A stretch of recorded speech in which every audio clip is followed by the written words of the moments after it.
akademi itu selama 4 tahun kita dilarang merokok. Oke. Perilaku yang menyimpang secara norma sosial dan hukum biasanya. Halo, apa kabar? Senang sekali bertemu kembali dengan Anda, terutama di podcast Merapi. Yang pada kesempatan hari ini pasti kita akan memberikan informasi menarik deh buat para pemirsa.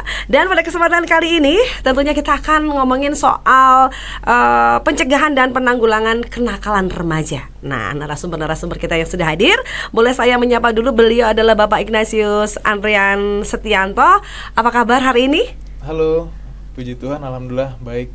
Oke, luar biasa. Tapi saya lebih asiknya panggilnya Bang aja ya. Boleh. Soalnya beliau itu Kasat Bimas tapi masih muda. Wah, di Boyolali ya. Oke. Alhamdulillah, puji Tuhan ya.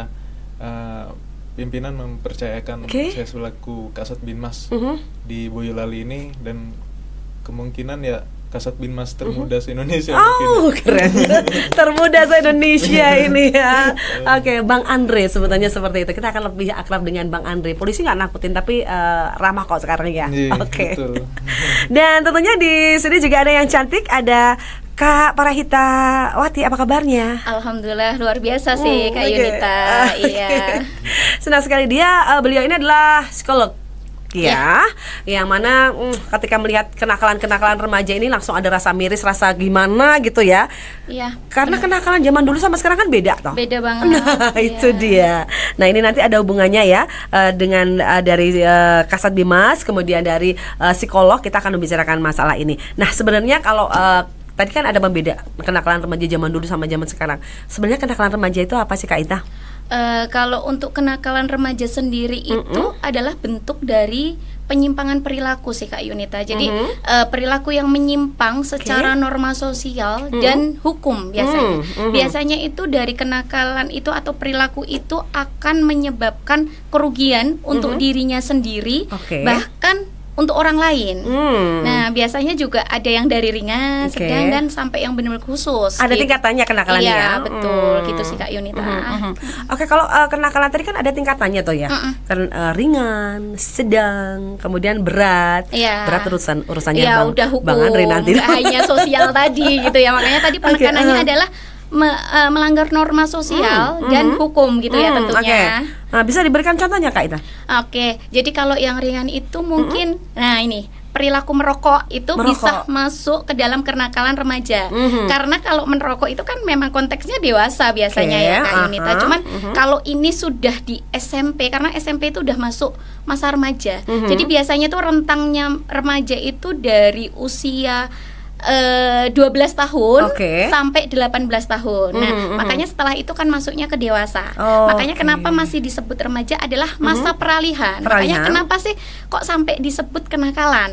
Karena mereka itu masih mencari jati diri, betul. Pastinya. Nah, yang tadi ringan itu dari merokok, miras gitu ya. Nanti kalau sedang itu udah kayak tawuran antar sekolah ya Kak, kayak gitu. Terus habis itu ada bullying. Nah, yang suka marah ya, yang sekarang kalau dulu itu mungkin dicuekin, maksudnya bullying dicuekin, tapi kalau sekarang bullying itu merebak dan masih menganggap biasa.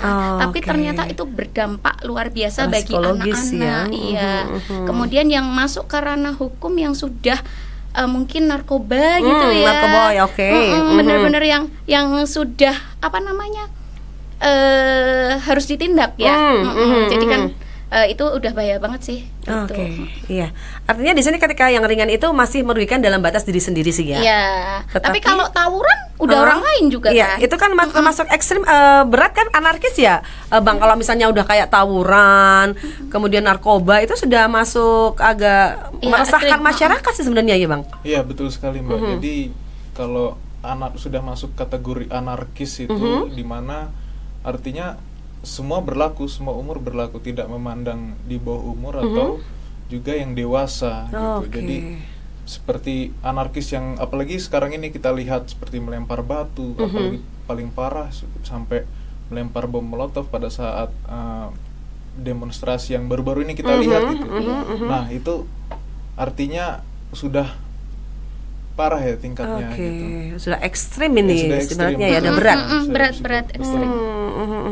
Ya, sebenarnya mengapa sih remaja itu bisa terlibat dengan kenakalan itu sendiri. Nah, mungkin nanti dari sisi psikolog dan dari kepolisian gitu mengamati nih perkembangan remaja nih tentang kenakalannya, silakan. Jadi kalau untuk kenakalan itu kan biasanya tetap ada faktornya yang Ya, mempengaruhi betul. ya Kak. Jadi pertama itu karena mungkin dari internalnya dia, jadi krisis identitas Kak. Karena dia tadi peralihan ya, jati dia diri nggak tadi ya. punya pegangan dan segala macam, mungkin mencoba-coba. Nah, pertama krisis identitas, yang kedua mungkin teman sebaya nih, ya kan, lingkungan teman sebaya kayak gitu ya.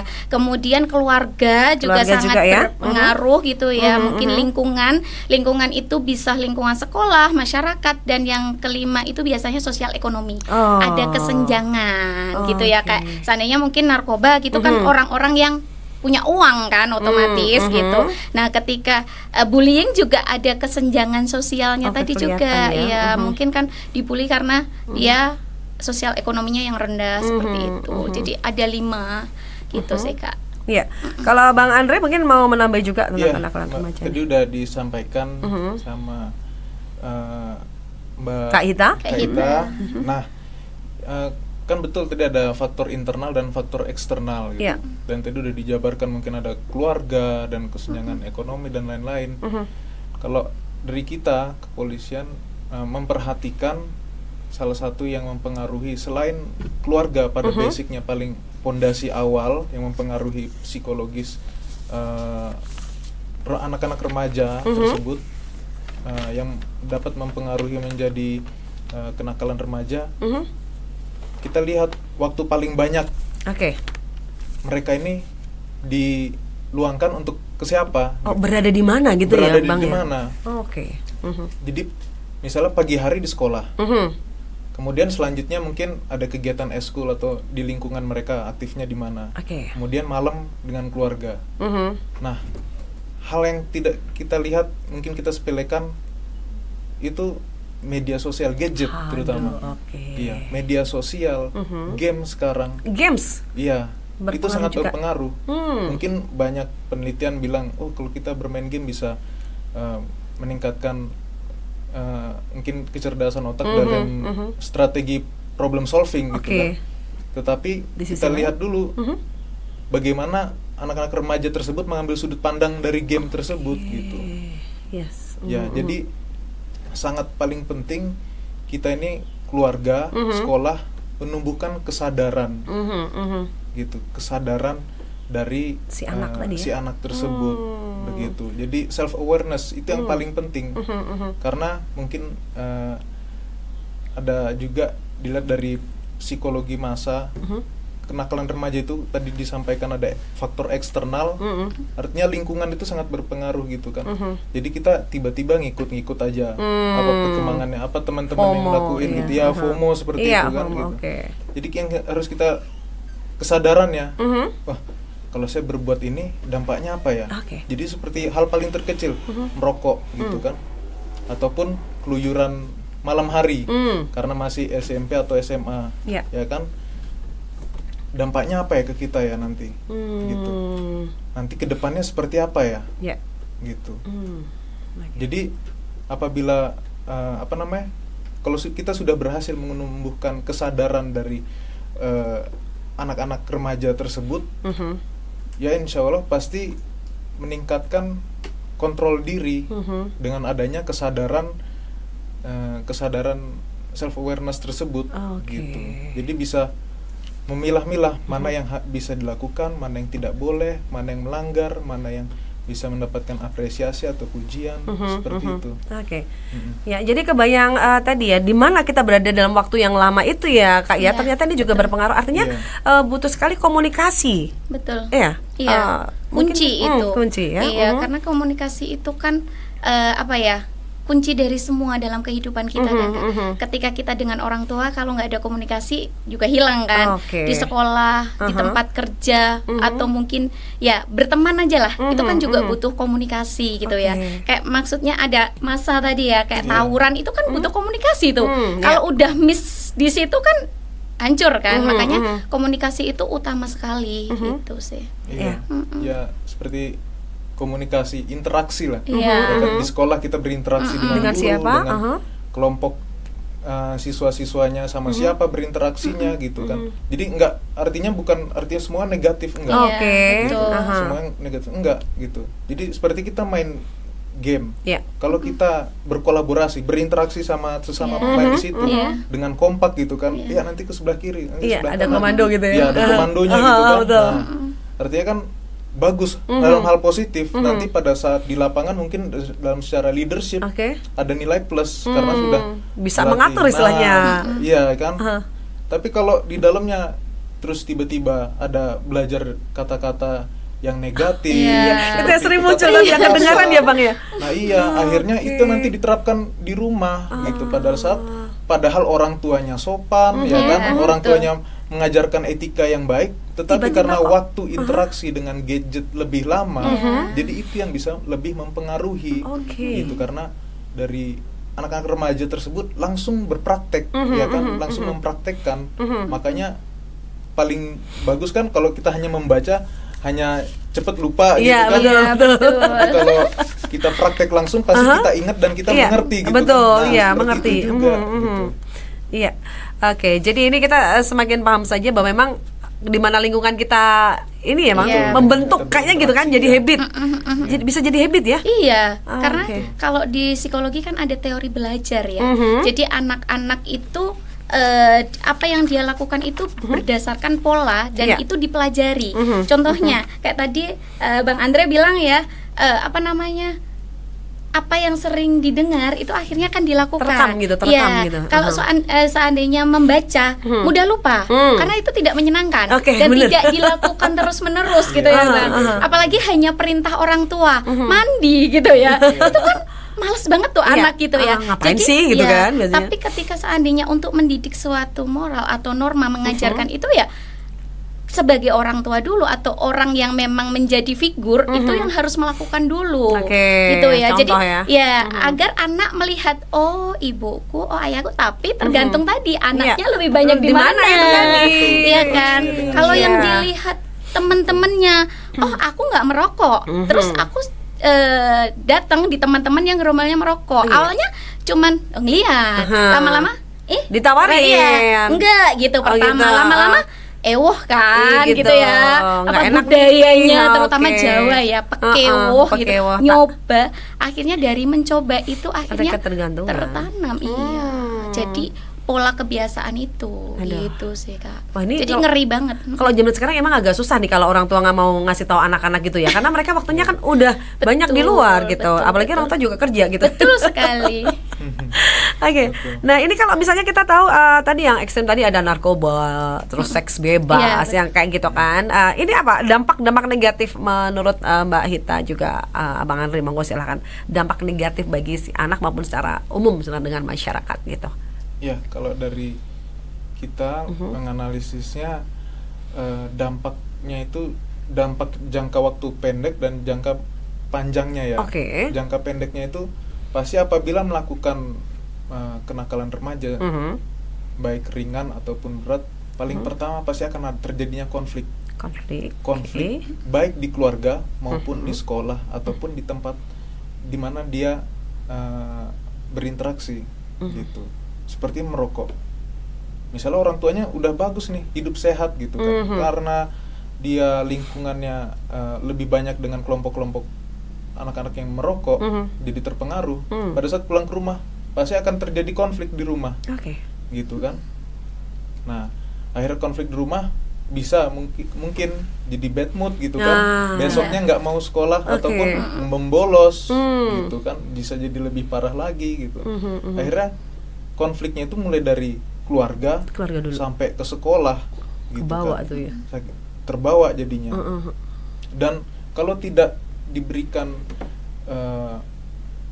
penyelesaian gitu, seperti dipanggil baik-baik, ditegur baik-baik gitu, disampaikan nasihat harus seperti apa, kita mengarahkan dengan baik gitu. Jangan sampai dia nanti terjerumus lebih dalam lagi gitu, yang akan berdampak panjang gitu.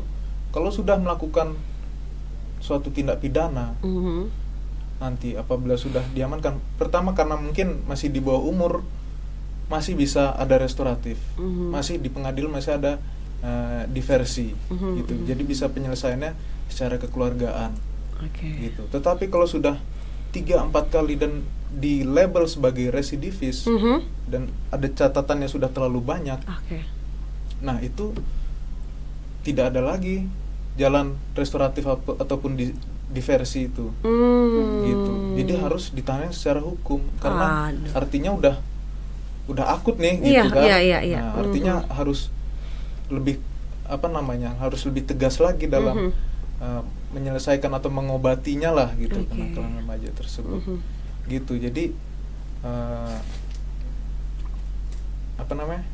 yang tadi itu sih jadi jangka pendek akhirnya jangka panjangnya ke masa depan mereka kan Bang. Betul. Jangka panjangnya itu seperti itu, nanti akhirnya masa depan ya kalau zaman kita dulu SMA madesu gitu kan. Masa depan suram.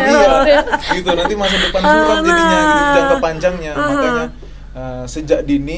sejak awal itu dari remaja, karena remaja itu kalau secara faktor biologisnya itu kan tumbuh hormon yang meningkatkan adrenalin ya. Jadi mereka lebih memilih untuk melakukan hal-hal yang memacu adrenalin dibandingkan tantangan gitu kan. Betul, dibandingkan dari secara kontrol mereka gitu. Jadi mereka udah pengen mencari hal-hal yang lebih seru, lebih adrenalin tantangan gitu. Itu tadi ya pokoknya saya bisa gitu. Untuk kontrolnya mereka masih labil. Masih labil karena belum seimbang. Namanya remaja kan secara faktor biologis seperti itu. Gitu. Makanya di sini kita peran orang tua dan peran kita, saya apalagi Satbinmas, kita mulai pendekatannya kepolisian secara teknologi secara modernnya, ya kita sampaikan pesan-pesan di media sosial. Seperti itu supaya untuk yaitu seperti awal tadi memberikan kesadaran gitu, sejak awal bahwa ini berbahaya, ini ada resikonya, jangka panjangnya seperti apa gitu, dengan memberikan contoh bukti-bukti yang ada gitu kan. Jadi kita belajar itu kan nggak harus kita mengalami langsung, kita praktek langsung, kita bisa belajar dari pengalaman orang. Betul. Ini nanti bisa seperti ini. Orang tua kan juga mengajari kita seperti itu dulu. Nggak pengen seperti itu kan, gitu. Kamu seperti itu kan. Kamu harus ranking gini. Tuh, harus belajar ya. Gini. Kak Ita, ini kalau zaman sekarang ini kan yang namanya medsos gitu ya. Kadang-kadang kan kita bablas aja nih anak-anak ya kan. Gaya hedon yang pengen diikuti, yang kayak gitu. Nah, ini gimana nih terkait dengan hal-hal yang harus kita lakukan? Oke, mungkin pertama itu tetap kembali ke keluarga dulu ya Kak Yolita, karena memang rumah atau pendidikan itu memang harus berawal dari keluarga atau orang tua dulu gitu ya. Jadi memang orang tua itu berperan penting, itu yang pertama. Kemudian orang tua juga tadi tuh melihat gitu lingkungan, oh anakku itu memantau lingkungan mereka, teman-temannya siapa gitu.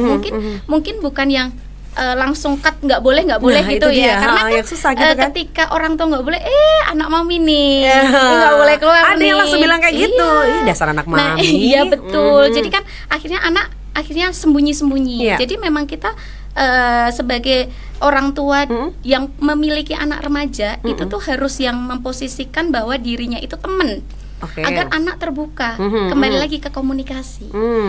Temanmu siapa? Oh boleh, mau main kemana boleh, tapi dengan catatan tadi mungkin karena orang tua mendampingi ya, membimbing. Oh ini loh, ada hal-hal yang boleh dilakukan dan tidak dilakukan gitu. Jadi kamu boleh berteman dengan siapapun, tapi memilih mana yang bisa menyeret akhirnya menjadi madesu tadi ya. Membawa kita kemana gitu kan? Karena ketika contohnya mungkin tadi ke perilaku yang nggak baik, kayak kalau udah masuk seks bebas, narkoba itu kan udah nggak bisa penyesalannya nggak bisa dimundurin lagi tidak bisa diperbaiki gitu kan. Jadi kalau udah karena secara tuh. psikis dia akan ada ini kayak apa sih? Ada ini sih Bang, kalau udah narkoba itu kayak kecanduan.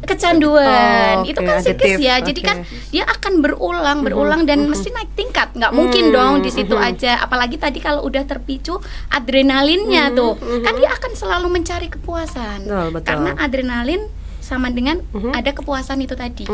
Ketika dia sudah mencapai titik itu, puas nih. Oke. Dan nggak mungkin tuh di situ aja, pasti pengen ada lebih lagi. Ya kayak tadi, apalagi kayak tadi mungkin dari berpacaran gitu ya, lama-lama menuju ke seks bebas. Oke. Ya kan, kalau udah ngerasain nyobain ketagihan, kan gitu, ya. Kan hampir sama ya narkoba dengan seks bebas, dari coba-coba gitu ya, dari temen mungkin akhirnya kecanduan tadi. Iya. Oke.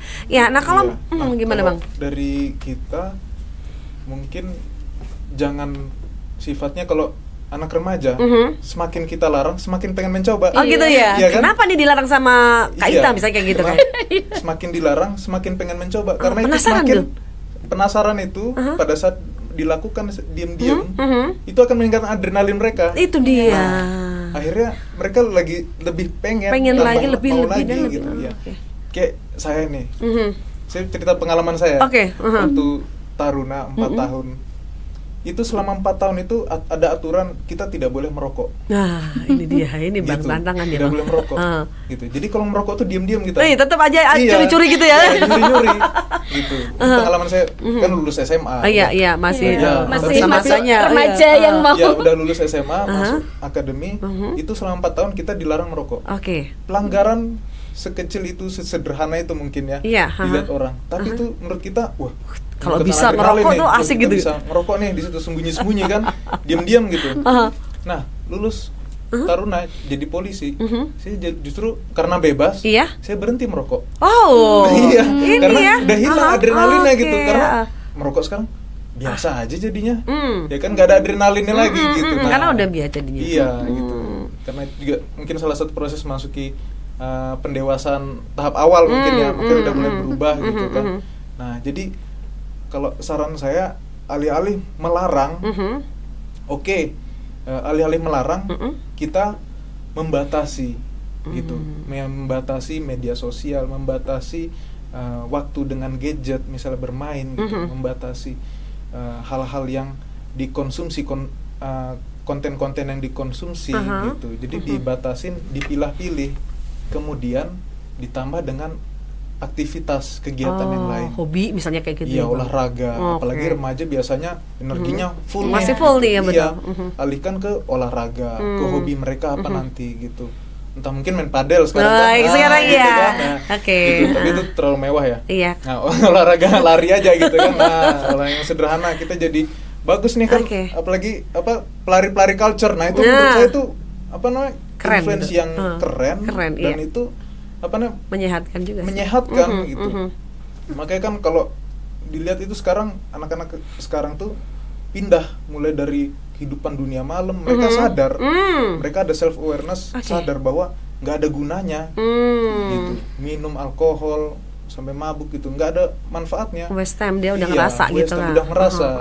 Pada saat mereka mencoba mengalihkan ke olahraga pagi, jadi pelari-pelari culture, jadi itu update di Strava kan. Yang penting ya. Sehat dapat, sosial dapat. Kalau dulu kan biar dapat sosial, pergi ke klub. Kayaknya keren tuh. Kita clubbing gitu kan, nonton konser ya kan, sambil mabuk gitu. Nah, kalau sekarang positifnya hebatnya gitu. Lari pagi, upload lari kita konten tuh, ya kan, lari keren. Maraton, upload di sosmed, udah nambah nih gitu kan, status sosialnya gitu. Kalau status sosial nambah, artinya dapat pengakuan. Nah, itu salah satu hal yang penting juga. Kenapa anak-anak remaja itu bisa kenakalan remaja terjadi, karena tidak ada pengakuan dari diri sendiri ya. Dari diri sendiri ataupun orang-orang di sekitar, penghargaan, apresiasi gitu. Kehadirannya mereka itu tidak dianggap gitu. Seolah-olah saya ada di sini, saya ini pengen loh bisa ada yang mengapresiasi saya gitu. Saya pengen loh jadi mungkin seperti habis nonton film superhero, pengen jadi superhero gitu kan, membantu menolong orang gitu kan. Tapi kok tidak ada apresiasinya gitu. Apalagi zaman sekarang kan pengen yang kilat ya, pengen yang cepat gitu, serba kan. Instan lah ya. Gitu, serba instan. Nah, jadi pengen sekali berbuat baik, sekali berusaha, sekali belajar, sekali bekerja, pengen dapat hal yang instan. Padahal kan tidak. Proses gitu. Kan ya, itu proses yang mendewasakan. Kita kan. Betul. Kita ini gagal dicaci maki, berhasil disuruh lagi. Oh, gitu ya. Gagal dicaci maki, berhasil disuruh lagi. Aduh. Nah, itu ada proses. Padahal kalau mereka diberikan kesadaran, akhirnya itu pasti akan luar biasa bermanfaat bagi mereka, gitu. Tetapi di tengah perjalanan ada yang putus asa, di tengah perjuangan mereka, gitu. Banyak hal dan faktor indikator lah, gitu. Nah, disinilah peran kita, memotivasi, memberikan kesadaran, memberikan penghargaan, memberikan pengertian, hargai kehadiran mereka memberikan apresiasi. Dari situ, ya seperti Kak Ita tadi sampaikan, keluarga sangat penting. Jadi menghargai pulang sekolah, mungkin pada saat sebelum tidur ngobrol, berinteraksi dengan makan. Penting banget itu. Betul, penting banget berinteraksi. Jadi dihargai, ini loh, wah hebat kamu ya. Bahkan walaupun dikasih nilai rendah pun sama guru, apresiasi usahanya anak tersebut. Kamu udah usaha gitu ya, padahal usahanya gitu. Dulu gitu. Gitu. Tinggal harus ditingkatkan lagi gitu. Jadi itulah menghargai, berikan mereka penghargaan, apresiasi terkait dengan kehadirannya mereka itu. Jadi supaya mereka ada pengakuan. Jadi mereka bersemangat dari keluarga. Saya diakui dari keluarga gitu. Saya bisa kok gitu kan. Iya. Kalau nggak dihargai, mereka akhirnya mencari pengakuan yang lain. Dari teman-teman yang mungkin kadang-kadang menyesatkan. Iya, betul. Gitu. Pilih-pilih teman tadi ya. Betul. Mencari pengakuan dari luar gitu. Dan akhirnya terpengaruh nih negatif gitu kan. Apalagi contoh kayak demonstrasi sekarang. Gitu. Boleh saya kasih contoh nggak kejadian kemarin yang kemarin terjadi? Ini? Nah, jadi pada saat mahasiswa berdemonstrasi itu semua berjalan dengan baik. Mereka menyampaikan aspirasi, gitu, diterima sama kepolisian, gitu. Selesai dari situ, melaksanakan sholat gaib juga, gitu kan. Selesai dari situ, mereka pulang, kita kawal. Selesai, aman, damai itu. Damai. Tiba-tiba datang kelompok yang tidak dikenal, tidak tahu tujuannya apa, maksudnya seperti apa, nggak mau ngobrol lagi, bukan masuk inspirasi, langsung lempar, anarkis tadi, langsung tiba-tiba ngelemparin batu, langsung ngelemparin molotov gitu. Dan disinilah kita kira kan, makanya banyak satuan kemarin yang agak kebobolan, ya karena itu tadi ya, karena kita sudah merasa aman, damai, udah selesai itu guys ya, gerombolan menyerang tadi gitu. Nah, itu ternyata setelah dicek di media sosial, ajakan-ajakan provokatif itu yang muncul. Iya, pada saat, soalnya setiap mereka buat status live gitu kan, atau buat status, wih mantap, luar biasa gitu. Nah, dapat pengakuan mereka kan. Jadi pengen lagi ngomporin gitu. Terus dia gitu. Makanya itu bahayanya yang sekarang mudah terprovokatif, gitu. Kurangnya kesadaran tadi. Iya, betul. Akhirnya mudah, karena rendahnya kesadaran, rendahnya kontrol, dikontrol lah sama orang. Gitu. Ya provokator itu tadi ya. Gitu. Artinya di sini kita bisa melihat sisi ini ini perusuh gitu kan tadi ya. Bener. Ada bedanya gitu. Kita mau di tempat yang mana seperti itu. Betul. Kak Ita, ini kalau misalnya ada beberapa kasus yang ini udah terlanjur nih ya kan, banyak sekali sekarang anak-anak yang easy going lah dengan yang seperti ini, aku menikmati kok. Kira-kira apa sih yang bisa kita lakukan gitu? Tetap edukasi sih. Jadi pertama kita memberikan kayak banyak ya, kita edukasi itu nggak hanya sekedar ngomong, ngasih saran, nasihat, karena tadi lebih nggak didengar terus gitu. Jadi mungkin kayak tadi Bang Andre bilang, dari hukum pun juga sudah menyampaikan mungkin apa sih yang akhirnya masuk ke ranah hukum, akhirnya oh ini nggak bagus nih, apalagi contoh tadi yang sudah disampaikan Bang Andre tadi yang tahu anarkis yang pendemo tadi kan juga komunikasi. Makanya lebih ke awarenessnya tentang komunikasi ini akan menjerumuskan atau ini memang yang memang baik gitu loh, ajakan kayak tadi kan sudah oke tuh yang mahasiswa gitu, tapi ternyata ada orang yang datang lagi gitu ya, dan nggak tahu dari mana dan komunikasi akhirnya miss kan, dari kepolisian juga bingung gitu kan, apalagi nih mahasiswa kenapa lagi ternyata bukan mahasiswa. Dan saya juga ngelihat di berita ada beberapa itu kan juga malah remaja yang bukan mahasiswa mahasiswa Bukan lagi. beberapa, sebagian besar. Sebagian besar dong kan malah. besar. Iya. Hampir Iya. 80% justru. Oke. Oke gitu Ya. sih. Oke, baik. Terkait dengan pesan-pesan yang bisa disampaikan untuk remaja, kemudian juga masyarakat. Ini pasti kita melibatkan masyarakat, nggak hanya kepolisian, nggak hanya psikolog aja ya, Oke. tapi masyarakat ini juga penting. Monggo sebagai closing statement dari Bang Andre dulu, silahkan. Nah, dari saya. Oke, closing Oke. statementnya apa ini pesannya? Jadi untuk Bapak Ibu semua, masyarakat, rekan-rekan, saudara, kita menangani kenakalan remaja ini dengan cara pertama meningkatkan kesadaran dari anak-anak kita, saudara-saudara kita, gitu, yang masih dalam tahap remaja, menambahkan kesadaran mereka supaya mereka bisa lebih mengontrol diri, supaya bisa lebih memfilter, memilah-milih mana yang baik, mana yang tidak baik, gitu. Dan kemudian yang kedua, paling penting, hargai semua orang, siapapun itu, baik yang orang tua kita, anak-anak kita, adik-adik kita, saudara-saudara kita. Hargai mereka, hargai kehadiran mereka, berikan mereka perhatian, dan berikan mereka apresiasi sekecil apapun itu, gitu. Tetap kita berikan apresiasi, berikan kasih sayang, cinta kita, gitu.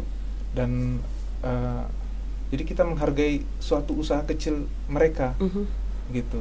Jadi sehingga mereka tuh dari awal sudah mendapatkan pengakuan, sudah mendapatkan penghargaan dari hal terkecil, yaitu di keluarga dulu, baru bisa di sekolah, baru ntar di lingkungan mereka, seperti itu. Dan yang ketiga terakhir, alih-alih melarang, lebih baik membatasi dan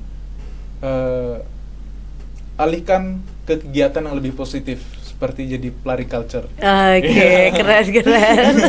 Kak Ita, silakan closing Oke, siap. statement. Mungkin untuk teman-teman yang khususnya remaja ya. Jadi ayolah bijak dan cerdas dalam menerima informasi gitu ya. Jadi harus memilah-milah mana yang baik dan mana yang buruk, terutama untuk diri sendiri dan masa depan kalian semua. Jadi jangan mudah terprovokasi atau ikut lingkungan dengan pertemanan gitu ya. Yang pertama di situ, yang kedua adalah untuk keluarga, ayo lebih awareness, dampingi putra-putri kalian karena masa depan mereka masih panjang. Dan untuk masyarakat mungkin jangan mudah judgement saat melihat remaja atau remaja melakukan kesalahan atau kenakalan tadi, tapi ayo lebih ke kita juga berperan penting nih, mengedukasi, mengajak, membimbing untuk menentukan arah tujuan mereka. Karena ketika hanya judgement, hanya hukuman,